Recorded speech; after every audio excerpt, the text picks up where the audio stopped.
स्वागत है आपको हमारे YouTube चैनल सच्चा भक्ति ज्ञान में। तो दर्शकों, आज के समय में अनेकों संत बन बैठे हैं, अनेकों धर्मगुरु बन बैठे हैं, लेकिन दर्शकों क्या आपको पता है इनमें से सच्चा संत कौन है?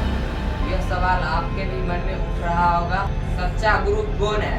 सच्चे संत की क्या पहचान होती है? तो दर्शकों, आज हम इसी बात पे चर्चा करेंगे कि सच्चा संत कौन है।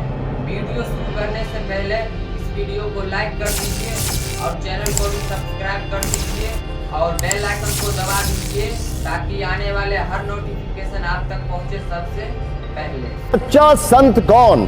आसाराम बापू या राम रहीम? बहुत लंबा पॉज लिया है आपने। आपने पूरी प्लानिंग, आपके जितने भी ये शो बनाने वाले लोग हैं उन्होंने प्लानिंग की है कि सिर्फ मुझे फंसाना है। सच्चा संत कौन है जानने के लिए हम अपने हिंदू धर्म के शास्त्र श्रीमद् भागवत गीता में देखेंगे कि सच्चा संत कौन है। आइए देखते हैं श्रीमद् भागवत गीता से संत रामपाल जी महाराज अपने सत्संग के माध्यम से क्या बताते हैं। श्रीमद् भगवत गीता अध्याय नंबर 15 के श्लोक नंबर 1 से 4 में निष्कर्ष है कि उल्टे लटके हुए संसार रूपी वृक्ष के सभी विभागों को जो बता देगा। स वेदविद, वो तत्वदर्शी संत है, वो वेद के तात्पर्य को जानने वाला। ये ब्रह्मा विष्णु महेश तो बहुत अलग से स्थिति है इनकी। एक ब्रह्म, इसको सर्वब्रह्म भी कहते हैं, क्षरब्रह्म, सर्वपुरुष भी कहते हैं, क्षरपुरुष, क्षरपुरुष। और दूसरा परब्रह्म, इसको अक्षर पुरुष भी कहते हैं। और तीसरा परम अक्षर ब्रह्म, जिसको परम अक्षर पुरुष भी कहते हैं। श्रीमद् भगवत गीता अध्याय नंबर 8 के श्लोक नंबर 1 में अर्जुन ने पूछा कि भगवान, आपने गीता जी अध्याय नंबर 7 के श्लोक नंबर 29 में कहा है कि मेरे इस ज्ञान को आश्रय मानकर, कौन से ज्ञान को?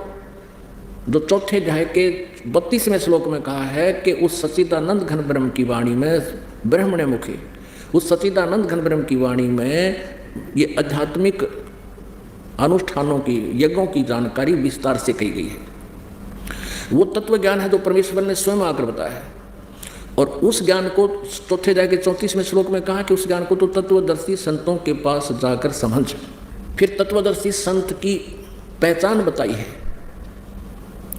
15वें अध्याय के प्रथम श्लोक में कि जो उल्टे लटके हुए संसार रूपी वृक्ष के सभी विभागों को, जड़ से लेकर तना, डार, पत्ते, शाखा क्या है, इनको विस्तार से बताएगा। स वेदविद, वो वेद के तात्पर्य के पहिए को जानने वाला है, वो तत्वदर्शी संत है। तो 7वें अध्याय के 29वें श्लोक में गीता ज्ञानदाता कहता है कि मेरे आश्रित होकर, मेरे इस ज्ञान को आश्रय बनाकर जो तत्वदर्शी संतों से संबंधित हो जाते हैं, उनसे संपर्क कर लेते हैं, वो फिर उस सारे अध्यात्म ज्ञान से परिचित हो जाते हैं। वो तत्व ब्रह्म से परिचित हैं, उसको जानते हैं। वो जो केवल फिर जरा और मरण से छुटकारे के लिए ही प्रयत्न करते हैं, किसी इस संसार की किसी और वस्तु की डिमांड नहीं करते हैं।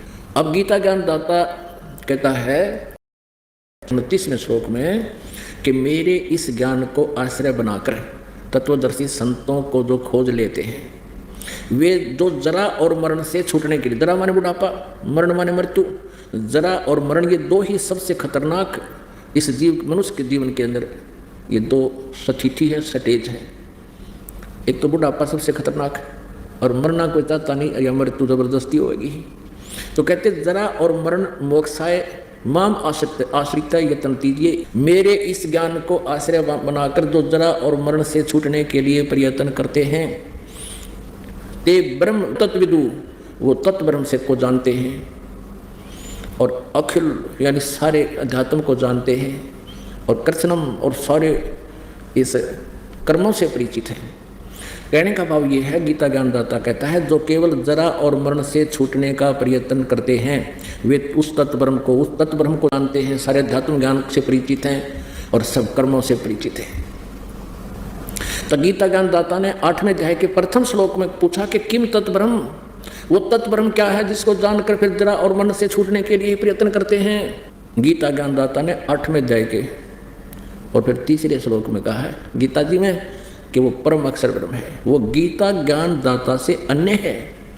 एक सरब्रह्म, उसको अक्षर पुरुष भी कहते हैं, एक अक्षर ब्रह्म दूसरा, उसको अक्षर पुरुष भी कहते हैं और परब्रह्म भी कहते हैं, और तीसरा परम अक्षर ब्रह्म, उसको परम अक्षर पुरुष भी कहते हैं, उसको सत्य पुरुष भी कहते हैं, जो वास्तव में अविनाशी है।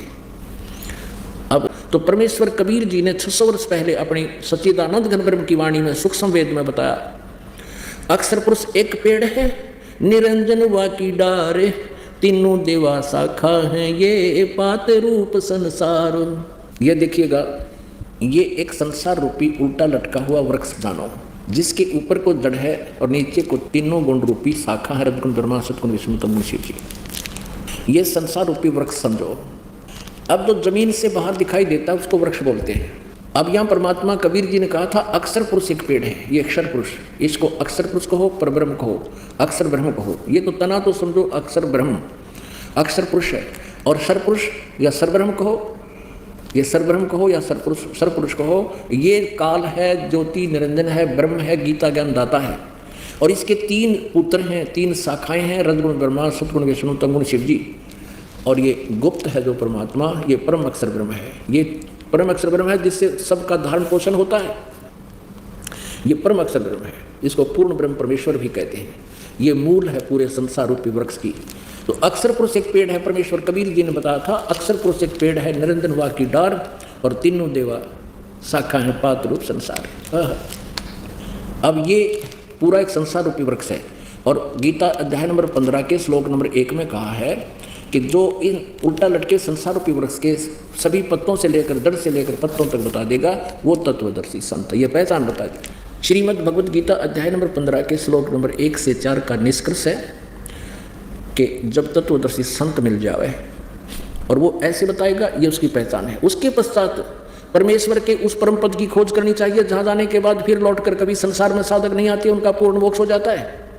और जिस परमेश्वर ने सारे ब्रह्मांडों की रचना की है, अर्थात संसार रूपी वृक्ष की प्रवृत्ति जिससे विस्तार को प्राप्त हुई है, उसी की पूजा करनी चाहिए। गीता ज्ञानदाता दृढ़ता से कहता है अपने विषय में। गीता ज्ञानदाता अध्याय नंबर 4 के श्लोक नंबर 5 और 9 में, गीता जी अध्याय नंबर 2 के श्लोक नंबर 12 में, गीता जी अध्याय नंबर 10 के श्लोक नंबर 2 में खुद कहता है कि अर्जुन तेरे और मेरे बहुत जन्म हो चुके हैं, तू नहीं जानता मैं जानता।